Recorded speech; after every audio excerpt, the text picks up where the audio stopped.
Global skill development mission में आपका स्वागत है।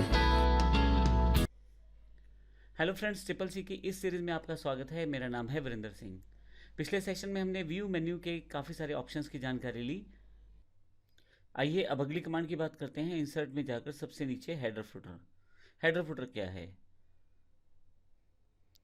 आपने अपनी बुक में देखा होगा, ऊपर की तरफ पेज नंबर दिया जाता है या बुक की कंपनी का नाम दिया जाता है या चैप्टर का नाम दिया जाता है। वो इन्फॉर्मेशन लगभग हर पेज पे रिपीट रहती है। तो इस तरह से वो इन्फॉर्मेशन जो हर पेज पे आप रिपीट करना चाहते हैं, ऊपर की तरफ दी गई इन्फॉर्मेशन को हेडर कहते हैं, और नीचे की तरफ अगर ऐसी इन्फॉर्मेशन जो हर पेज पे आप रिपीट करना चाहते हैं, उसे फुटर कहते हैं। ये स्पेसिफिक एरिया रहता है पेज में। मुख्यतः ये मार्जिन के साथ जुड़ा हुआ एरिया रहता है। आपके पास ये मार्जिन है और यहाँ से मेरा पेज स्टार्ट हो रहा है। ये नीचे मेरा पेज एरिया है, लेकिन ऊपर की तरफ जो ये स्पेस दिखाई दिया है, ये हमारा हेडर एरिया है। अब माउस क्लिक करेंगे तो नीचे यहाँ पे हेडर लिखा भी आ जाएगा। ये हर पेज पे रिपीट रहेगा टेक्स्ट जो आप यहाँ मेंशन करने वाले हैं, या जो भी इन्फॉर्मेशन यहाँ आप डालने वाले हैं। देखिए, ये दूसरे पेज का हेडर है। अभी मेरे पास 2 ही पेज हैं, लेकिन मैं यहाँ एंटर प्रेस करके रखता हूँ। थोड़ा सा नीचे जाएंगे तो यहाँ पे 3 पेज हो जाएंगे, तो यहाँ पे क्लिक करेंगे तो यहाँ पे भी हेडर आ जाएगा। हेडर आपके डॉक्यूमेंट का वो एरिया है जो इम्पोर्टेंट है और बार बार रिपीट हो सकता है, लेकिन ये ऊपर वाला भाग है। बिल्कुल सेम कार्य आपके पास फुटर का रहता है, लेकिन वो नीचे वाला भाग रहता है। फुटर हर पेज के नीचे वाला हिस्सा, जो कार्य आप बार बार करना चाहते हैं वो यहाँ रख सकते हैं, जैसे text, page number, book name, कुछ भी जो आपकी इंपॉर्टेंट इन्फॉर्मेशन जो हर पेज पे रिपीट होनी चाहिए वो यहाँ पे रखी जा सकती है। वो फुटर कहलाएगी। तो यहाँ पे फुटर ये है, और थोड़ा सा नीचे जाएंगे तो आपके पास ये निचले पेज का फुटर और ये तीसरे पेज का फुटर। तो इस तरह से आप यहाँ पे हेडर फुटर दोनों डिफाइन कर सकते हैं।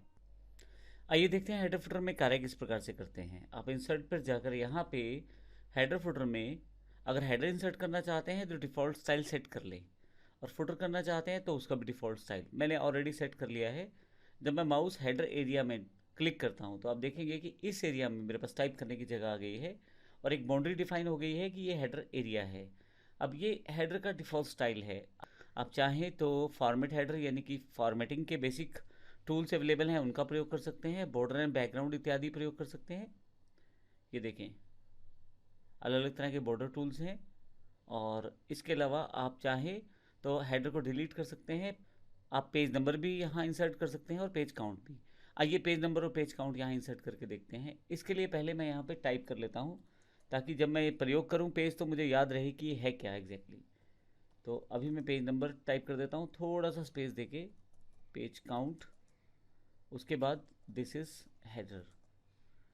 ये इन्फॉर्मेशन हर पेज पे आनी चाहिए। सबसे पहले पेज नंबर पे मैं यहाँ क्लिक कर देता हूँ, हल्का सा स्पेस छोड़ देता हूँ, और अब मैं यहाँ पर जाकर इंसर्ट पेज नंबर डाल देता हूँ। तो आप देखेंगे पेज नंबर यहाँ इंसर्टेड हो गया है।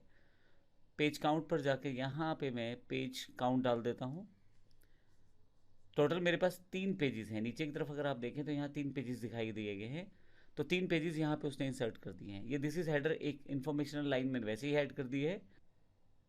यहाँ मैं एक इमेज इंसर्ट कर लेता हूँ। इमेज इंसर्ट करने के लिए यहाँ से मुझे इमेज को क्लिक करना है। देखिए, मैंने माउस यहाँ क्लिक कर दिया था, थोड़ा सा स्पेस छोड़ दिया था, और इंसर्ट इमेज पर जाकर जैसे नॉर्मल इमेजेस इंसर्ट करते हैं, मैं यहाँ से एक इमेज, मेरे पास लोगो है कंपनी का, वो इंसर्ट कर लेता हूँ। थोड़ा सा बाहर है लोगो तो मैं इसको रिसाइज़ कर देता हूँ। कॉर्नर जो आपके पास पॉइंट्स हैं वहाँ से पकड़ के इस लोगो को छोटा कर लेते हैं, और इसको यहाँ पे मैं सेटअप कर देता हूँ। ये मेरा फाइनली हेडर कंप्लीट हो गया। मैं बाहर क्लिक कर देता हूँ, यानी कि पेज की बाउंड्री में। अब शुरू से शुरू करते हैं दोबारा।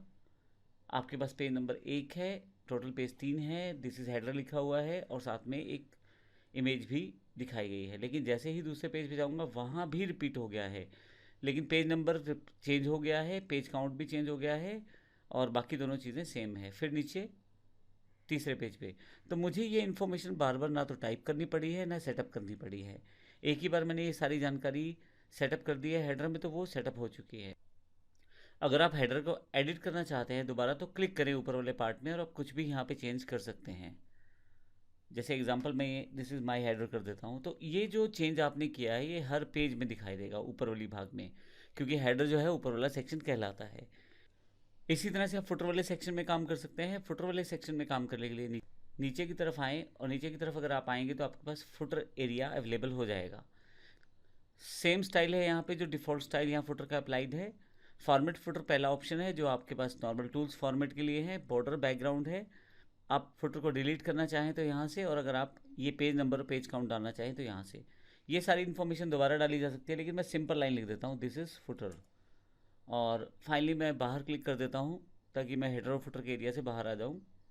हेडर फुटर से बाहर आने के लिए आपको डॉक्यूमेंट एरिया में क्लिक करना है। तो अब अगर आप देखें तो ये दिस इज़ फुटर, दूसरे पेज पे जाएं नीचे की तरफ, दिस इज़ फुटर, और फिर से तीसरे पेज पे दिस इज़ फुटर।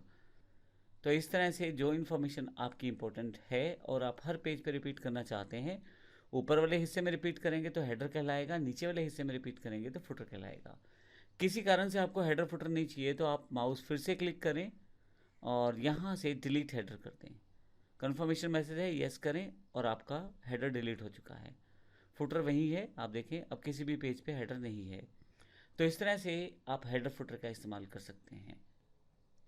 अगला सेशन जो हमारे पास है वो फॉर्मेट बार से रिलेटेड है, इसकी जानकारी हमें नेक्स्ट सेशन में लेने वाले हैं। धन्यवाद।